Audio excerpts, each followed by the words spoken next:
Tes, tes, tes. Oke, Assalamualaikum warahmatullahi wabarakatuh.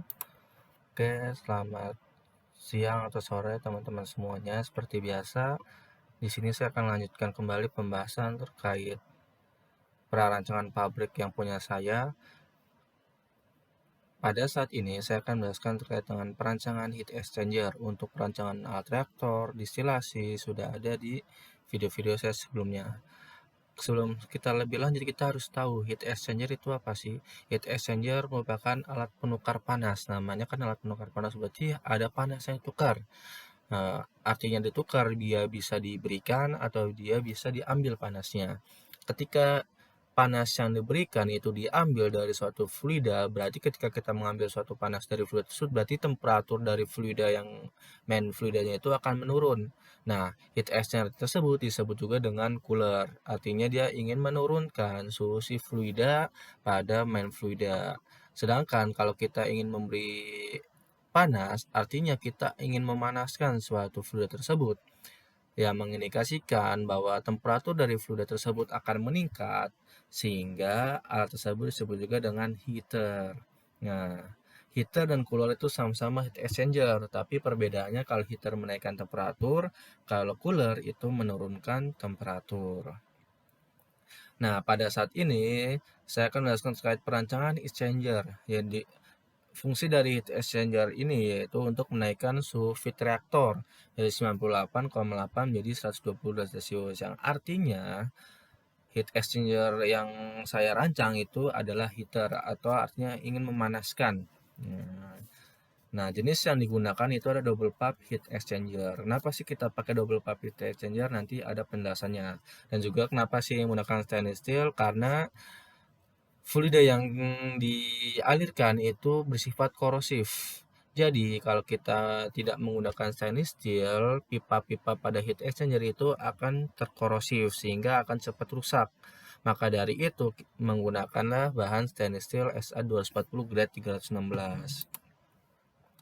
Nah, sebelum kita lanjut ke kondisi operasi. Jadi, di heat exchanger ini berarti kan ada dua fluida. Pertama fluida panas sama fluida dingin. Nah, fluida dingin itu ada fluida yang ingin kita panaskan atau main fluidanya, fluida utamanya. Pada saat pertama, yaitu temperatur inputnya itu 98,88 derajat Celcius.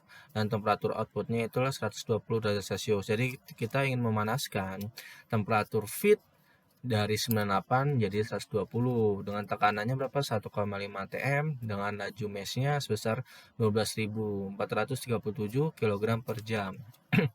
Nah, karena kita ingin memanaskan berarti kan harus ada fluida panas. Nah, fluida panas yang digunakan adalah jenisnya steam. Kenapa kita menggunakan steam? Karena itu fluida yang paling murah. Karena kita hanya memerlukan pemanasan dari water, dari air itu bisa air apa saja, bisa air steam atau air proses. Kita panaskan sampai temperatur 250 derajat. Itu. Jadi temperatur panas ini harus lebih besar daripada temperatur yang kita dinginkan atau yang kita panaskan. Misalkan kita ingin panaskan sampai 120, jadi temperatur steam itu harus lebih dari 120. Nggak bisa menggunakan temperatur kurang dari 120, karena kan kita ingin memanaskan sampai suhu 120, berarti temperatur yang digunakan itu adalah sekitar 250 derajat Celcius. Nah, tekanannya 39 atm. Ini dapat dari mana, Bang? Tekanannya itu dapat dari buku steam table.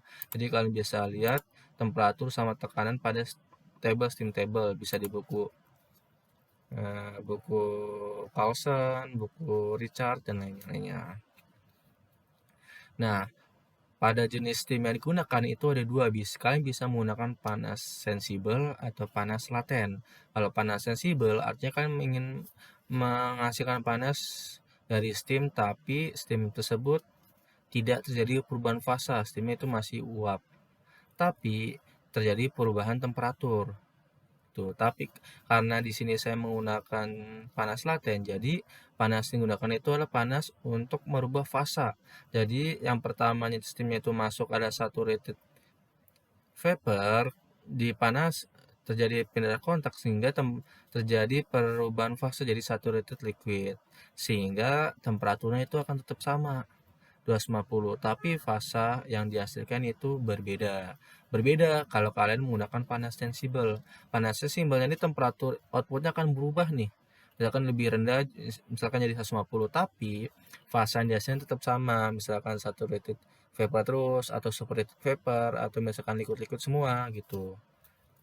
Jadi tergantung kalian apakah kalian menggunakan panas sensibel ataupun panas laten. Nah, di tabel ini kalian bisa lihat di buku Smith edisi 8. Nah, ketika kita udah tahu nih panas yang dihasilkan atau panas yang dibutuhkan, maka kita dapat menghitung massa steam, kebutuhan massanya nih. Jadi tinggal kita kipe panas dibagi panas latennya. Jadi kebutuhannya itu sebesar 368 kg per jam. Jadi kita butuh sebesar segini steam yang digunakan.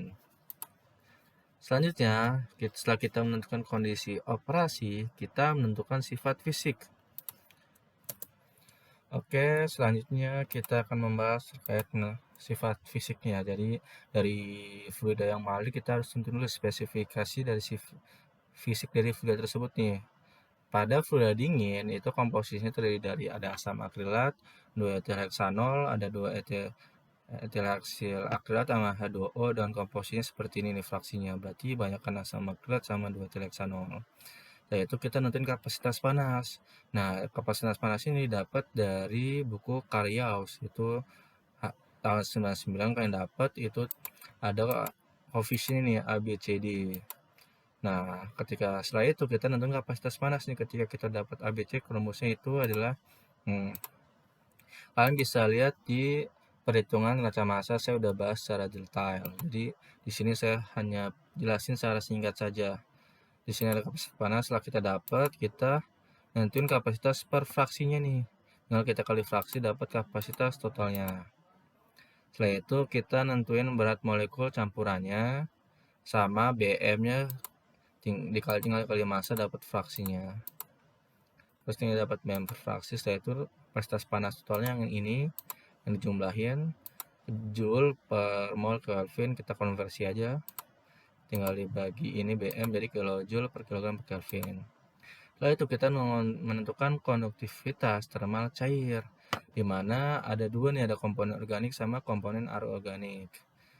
Nah, rumus ini kita dapat dari buku Yaus. Jadi kalian harus punya buku Yaus ya ketika sedang menentukan karakteristik dan spesifikasi dari fluida yang diinginkan.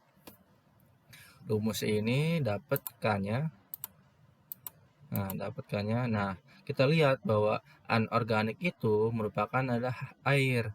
Jadi kita menggunakan konduktivitas air itu dengan rumus yang anorganik. Sedangkan komposisi E-nya seperti AA, 2EH sama 2EH itu kita menggunakan komposisi organik. Nah, setelah itu dapat nilainya, kita nentuin ke fraksinya. Kenapa sih Bang kita harus nilai fraksi? Karena kita ini komposisi konduktivitas termalnya itu kita anggap 1 mol, sedangkan dalam satu campuran tersebut komposisinya itu enggak 1 mol, maka kita harus kali ke fraksinya. Nah, setelah kita kali, kita totalin dapatnya segini. Setelah itu kita nentuin viskositas komponen. Nah, kita nentuin viskositasnya menggunakan rumus ini nih.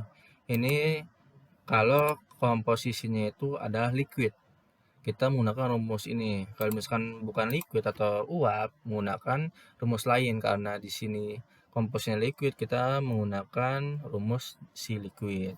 Nah, rumus ini dapat di buku Yas juga, tabel 211. Nah, kalian dapat aja nih. Viscosity satuannya itu Cp atau centipoise. Seperti biasa kali ke fraksinya. Karena dalam satu campuran jumlahnya itu pasti berbeda-beda. Maka kita harus nyari kali ke fraksinya. Setelah itu dapat Cp-nya. Setelah itu kita menentukan densitas komponen. Nah, densitas komponen tinggal kita kali itu dengan rumus ini. A kali B min 1 min T per TC kurung pangkat N. Nah, nilai A, B, N, T, C itu dapat di buku Yaus. Jadi kalian nggak perlu bingung-bingung cari. Nah, nanti bentuknya seperti ini nih. Nah, komposisinya ini screenshotan dari buku Yaos ya. Jadi kalian harus punya buku Yaos dulu nih. Kalau teman-teman mau buku Yaos, boleh komen di bawah, nanti saya kirimkan linknya. Terus setelah itu dapat densitas campurannya, dapat densitas total itu sebesar 0,338 kg meter kubik. Konversi jadi gram per mili. Nah, itu ada fluida dinginnya yang ingin kita panaskan. Setelah itu kita menentukan spesifikasi dari fluida panasnya. Fluida panas itu adalah berupa si steamnya. Nah, steamnya karena komposisinya air, berarti kita pakai spesifikasi H2O dong. Nah, setelah itu, pertama kita nentuin densitas steam sama pakai rumusnya ini. Yang rumus itu, terus dapat densitas steamnya segini, kilogram per meter kubik. Setelah itu kita nentuin kapasitas steam, sama seperti fluida dingin, A, B, C, D, E-nya udah ada di buku YAOS. Jadi kalian tinggal ikutin rumusnya. Setelah itu kalian bisa menentukan konduktivitas thermal steamnya. Rumusnya ini karena gas, ingat ya, karena kita pakainya gas, kita pakainya ini. Berbeda dengan yang di sebelumnya nih. Di sebelumnya kan komposisinya liquid, jadi rumusnya pakai rumus yang liquid, yang ini. Sedangkan kita pakainya gas, karena steam itu kan gas uap air. Jadi kita menggunakan rumus ini. Dapat A, B, C-nya bisa didapatkan di buku YAOS. Nanti dapat viskositasnya itu sebesar ini. Oke, setelah itu kita menentukan delta TLMTD. Delta TLMTD. Apa itu delta TLMTD? Log mean temperature difference, itu kepanjangannya. Jadi delta TLMTD itu adalah perubahan suhu atau suhu yang terjadi pada sepanjang pipa perubahannya gitu. Berapa derajat Celcius sih? Itu. Jadi rumusnya kita dari aliran itu ada dua jenis, ada counter current sama co-current. Kalau counter current artinya fluida panas sama fluida dingin itu berlawanan arah. Dan kalau co-current itu adalah searah. Nah, di sini saya menggunakan counter current karena counter current itu lebih efisien dibandingkan dengan co-current. Nah, rumusnya itu adalah ini delta T lan TD sama dengan T1 kurang T2 dibagi kurang T2 kurang T1 dibagi len T1 per min T2 per T2 min T1. Kita dapat T1 adalah temperatur fluida panas inlet. Nah, T2 temperatur fluida panas outlet, T1 kecil temperatur fluida dingin inlet, sedangkan T2 temperatur fluida dingin outlet. Nah, kita dapat delta T LMTD-nya sebesar 130 kurang 151 dibagi len 130 per 151, dapat delta T LMTD itu sebesar 140,29 derajat Celcius. Jadi di pipa itu temperaturnya itu sebesar 140,29 derajat Celcius. Nah, setelah itu kita menentukan coefficient of Rayleigh.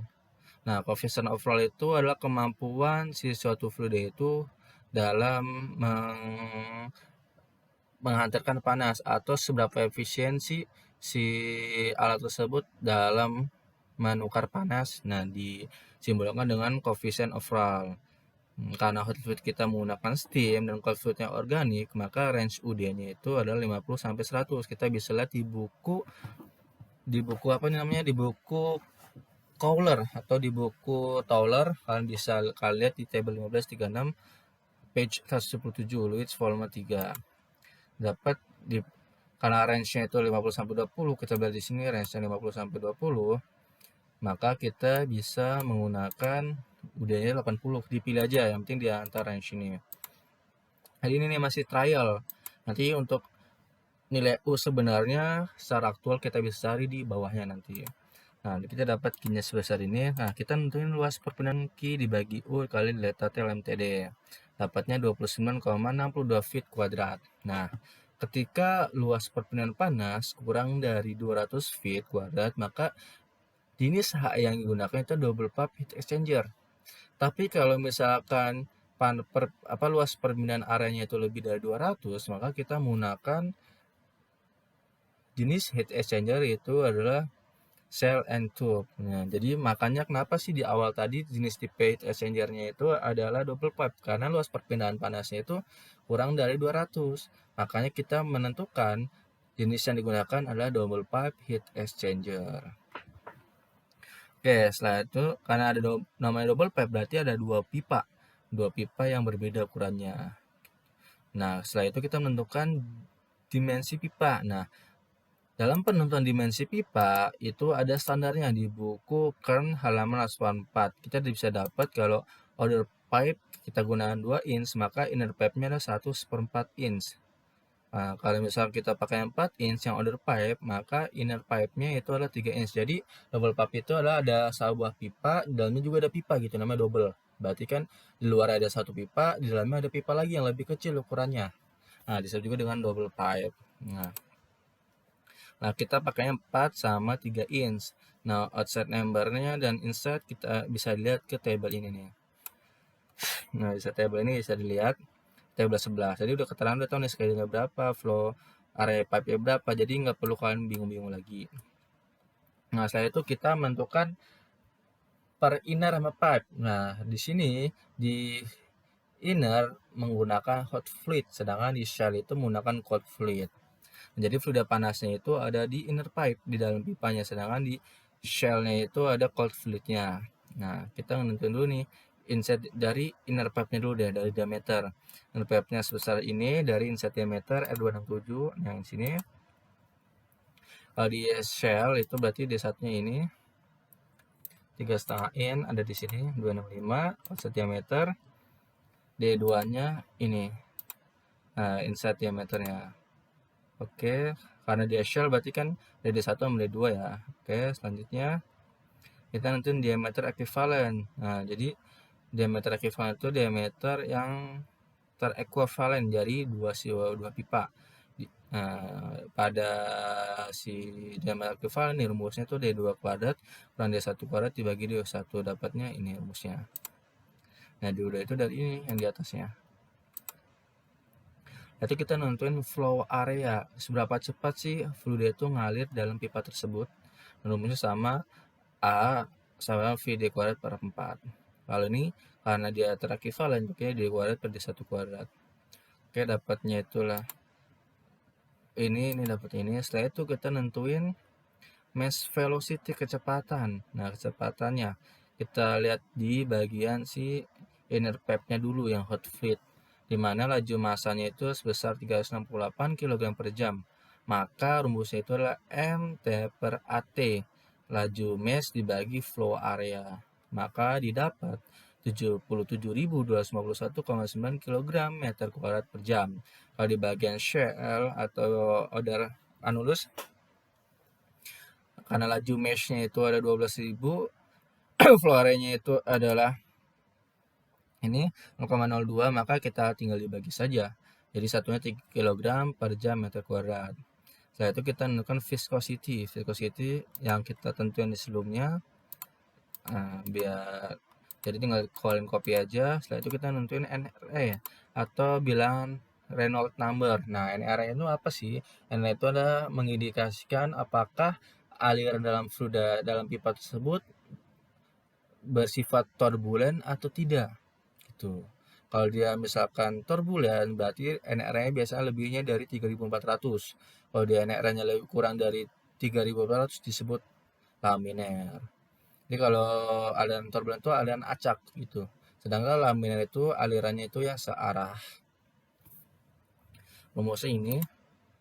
Setelah itu kita nentuin JH atau nilai tube heat transfer factor. Kita bisa dapat dari grafik dari NR kita bisa grafik sini, kita coba zoom. Nah, jadi dalam penentuan nilai JH kita nentuin dari si nilai RE-nya. Misalkan di sini RE-nya itu 77.000, berarti 77.000 yang di sini nih. Nah, kita tarik garis sampai ketemu di sini. Nah, dapat bilangan JH-nya itu sebesar 200 berapa? 205. Sedangkan kalau yang 9 ini, kalau jangan saintifik kan ribet. Nah, 91.000 berarti di sini, maka kita tarik garis bisa dapatnya 250-an. Seperti itu dalam menentukan JH ya, atau tube set heat transfer factor. Setelah itu kita nentuin HO atau heat transfer coefficient. Rumusnya ini yang di atasnya. Nah, setelah itu kalian lihat ya, ini satuannya BTU, berarti untuk JH KCP itu harus satunya BTU, jangan pakai kilogram atau satuan SI. Nah, setelah kita nentuin HO, kita nentuin HI. HI itu berarti outside, H itu heat transfer coefficient per inside tube. Nah, setelah itu kita nentuin HIO, HIO tinggal HI dikali ID dibagi UD, dapat HO-nya. Lalu kita nentuin itu, kita lanjut nih ke clean overall coefficient. Nah, clean overall coefficient rumusnya ini, HIO kali HO dibagi HIO ditambah HO. Rumus ini terdapat di buku Kern, equation 6.1. Nah, bedanya apa sih UC sama UD? Kalau UC itu coefficient overall yang dirt coefficient overall, artinya dia adalah perpindahan panas yang sudah terdapat kotoran. Nah, karena kan di sini ada mengalir fluida, berarti kan timbulnya sebuah kerak-kerak atau kotoran-kotoran menempel dalam suatu pipa yang bisa menyebabkan transfer panas itu menjadi terganggu. Nah, disebut UD. Tapi kalau UC itu adalah clean, artinya pada saat perpindahan panas itu masih benar-benar baru, masih baru dipakai, berarti masih bersih. Nah, kalau masih bersih berarti koefisien itu sebesar segini. Yang perlu ingat, UC itu pasti harus lebih besar daripada UD. Nggak mungkin nilai UD itu lebih besar daripada UC. Karena UC clean, artinya bersih kan. Jadi perpindahan panasnya dia masih belum ada kotoran-kotoran. Jadi belum masih ada halang-halangan yang menyebabkan perpindahan panasnya terganggu. Sedangkan kalau UD itu dirt, dia itu namanya dirty, kotor. Berarti udah ada kotoran nih berupa kerak-kerak yang menempel sehingga menyebabkan transfer panas itu menjadi terganggu. Nah, setelah kita dapat UC, kita nyari UD. UD itu rumusnya seper UD sama dengan seper UC tambah RD. RD itu adalah resistan difaktor atau faktor pengotornya. Kita lihat kalau kita pakai steam itu pakainya 0,01. Jadi dapat UD-nya dulu 44,97. Kita bisa tahu bahwa UC itu pasti lebih besar. Nah, berarti dengan faktor penghambat RD-nya itu 0,01 dapat UD-nya sebesar 4,97. Jadi dengan adanya pengotor menyebabkan perpindahan panasnya berkurang nih. Jadi berkurang sebesar 3 BTU per hour feet kuadrat Fahrenheit. Itu. Setelah itu kan ini berdasarkan teori ya, sedangkan kita kan ingin merancang berdasarkan aktual. Nah, kita lihat require surface area-nya besar 52,69. Nah, jadi ini udah secara aktual. Nah, pada saat desain tadi kita menentukan require area itu sebesar 29 kan feet, 29,62 feet, sedangkan secara require atau secara aktualnya kita dapat itu sebesar 52,69. Setelah itu kita menentukan jumlah hairpin. Nah, hairpin itu berupa jepitan atau hairpin. Coba kita cari. Nah, hairpin seperti ini. Jadi satu hairpin itu coba kita cari. Buka gambar itu baru. Nah, jadi satu hairpin itu dari sini ke sini. Jadi penjepit satu hairpin. Jadi satu hairpin itu terdiri dari 2 pipa. Nah, jadi kalau kita lihat dari sini, di sini ada 2 hairpin, berarti ada 3 pipa. Oke. Oke, namanya satu hairpin.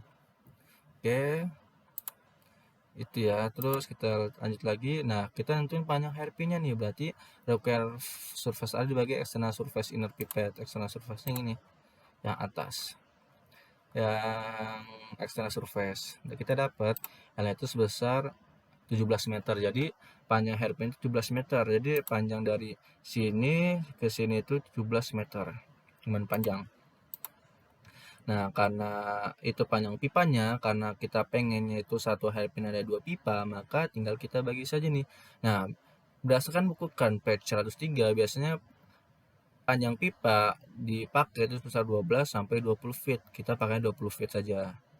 Nah, 20 feet berarti tinggal kita bagi nih hairpin sama L, panjang mula-mula yang ini dibagi dengan si hairpin nih 2 pipa kali ini, berarti totalnya itu 1,47. Berarti tinggal kita genapin ke atas jadi 2 hairpin. Berarti di heat exchanger yang kita gunakan itu ada 2 hairpin.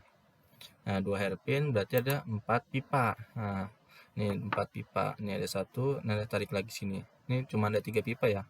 Berarti 1,5 hairpin. Oke. Setelah itu kita menentukan koreksi panjang pipa. Nah, panjang pipanya kita koreksi, tinggal kita kali saja nih. 2 kali si feet dikali D371 si ini. Dapat panjangnya 80 feet. Jadi kalau secara teoritis panjang si pipa itu 57 feet, tapi secara aktual itu panjangnya 80 feet gitu. Jadi ada perbedaan ya antara teori sama aktual. Nah, panjang ini yang kita gunakan pada perancangan, bukan yang teoritis. Terus, nah setelah itu kita desain aktual nih. Nah, karena panjang segini berarti kita bisa nentuin luas permukaan yang terbaru. Nah, lihat kali berarti surface eksternal kali panjang pipa. Jadi, desain aktual luas permukaan panasnya itu sebesar 73. Jadi ini yang secara aktual, yang sebelumnya kan 50 kan, berarti ada peningkatan. Nah, setelah itu kita nentuin desain overall coefficient UD yang secara aktual dapatnya sebesar segini. Nah, sama kita hitung UD lagi tapi dengan A-nya A terbaru dapatnya UD segini. Nah, kita setelah itu dapat UD-nya, kita nyari derivatif faktornya pakai UC kurang UD dibagi UC kali UD. UC-nya pakai yang UC yang clean ini. Ya, E341 yang ini UC clean-nya. Terus kita dapat RD-nya itu 0,0971 jam feet Fahrenheit per BTU. Nah, nilai RD yang kita butuhkan itu lebih besar dari RD yang dibutuhkan nih. RD yang dibutuhkan 0,01, sedangkan RD hitungannya 0,097. Berarti itu sudah visible atau sudah bagus. Kenapa sih RD hitungnya lebih besar? Karena kita menginginkan bahwa kinerja si heat exchanger itu lebih baik. Makanya kita asumsikan RD-nya itu harus lebih besar biar kinerjanya menjadi lebih bagus lagi. Dan juga ini bisa RD yang di sini itu RD yang paling minimum. Kalau dia misalkan RD yang ternyata segini, takutnya ketika kita alirkan itu tiba-tiba menjadi rusak. Itu karena RD yang paling minimum. Kalau misalkan RD-nya segini, maka kita harus lebihkan nih biar kalau terjadinya dirty factor atau ke kotoran dalam suatu pipa, kita bisa namanya adanya itu namanya maintenance gitu, namanya maintenance atau pemeliharaan supaya si pipanya bisa menjadi lebih baik lagi. Nah, setelah itu karena ada pengotoran ini berarti namanya adanya pressure drop, ada tekanan yang turun dalam pipa tersebut. Kita bisa cari di fluida dingin dan fluida panas. Nah, kita nyalain R-nya dulu. Nah, di sini setelah dapat DE-nya, kita tambah sini ada friction factor. Friction factor rumusnya ini udah jelas ya. Rumusnya dapat dari buku Kern equation 3.47b.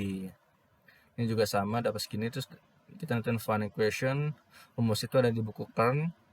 Jadi kalian cari-cari buku Kern. Kalau misalnya kalian mau rancang HE biasa itu bisa menggunakan di buku Kern, itu lebih detail dan lebih komplit. Nah, saya itu kita nentuin velocity. Di sini ada Van exit losses rumusnya ini. Nah, kita nentuin pressure drop nih di bagian inner pad di hot fluid, dapat pressure dropnya itu di 0,0013 psi. Sedangkan kalau di shell atau onulus itu sebesar 6,97. Nah, berdasarkan buku buku Kern, bahwa penurunan pressure drop di inner sama si anulus itu harus kurang dari 10 psa. Kenapa? Kalau misalkan dia lebih dari 10 psi, artinya si fluid itu nggak bisa ngalir. Nanti dia terhambat dalam pipa tersebut. Kita tahu bahwa air itu mengalir dari tekanan tinggi ke tekanan rendah. Kalau misalkan pressure drop terlalu tinggi, maka tekanannya itu lama-kelamaan jadi habis, sehingga aliran terus menjadi terhambat dan tidak bisa ngalir. Makanya pressure dropnya itu harus turun. Ketika pressure drop turun, artinya kan si alirannya itu kan jadi berhenti. Makanya perlu pressure atau pompa yang lebih besar tenaganya. Nah, kalau ketika kita menggunakan pompa yang lebih besar, maka biaya yang digunakan jauh lebih besar. Makanya tidak disarankan ketika merancang heat exchanger itu pressure dropnya lebih dari 10 psa. Nah, setelah kita tentang pressure drop, kita bisa menentukan resume table specific heater. Nah, nama technomeasure, menaikkan sulfit. Nah, anulasnya itu adalah cold fluid, inner padnya hot fluid. Nah, IPS segini udah kita lihat. Oke, coba benarkan, takutnya keliru. Oke, benar. Nah, terus di sini ada ide, ini ada A-nya, terus ini ada A-nya, ada R-nya segini, dan jumlah RP-nya segini. Dan bahan konstruksi ada stainless steel SA 240 grade 316. Nah, oke, ini terkait resumnya. Oke, mungkin demikian presentasi dari saya, sharing session Kalau misalkan ada salah atau ada yang mau tanyakan, silakan di kolom komentar. Kurang lebihnya mohon maaf dari saya. Wassalamualaikum warahmatullahi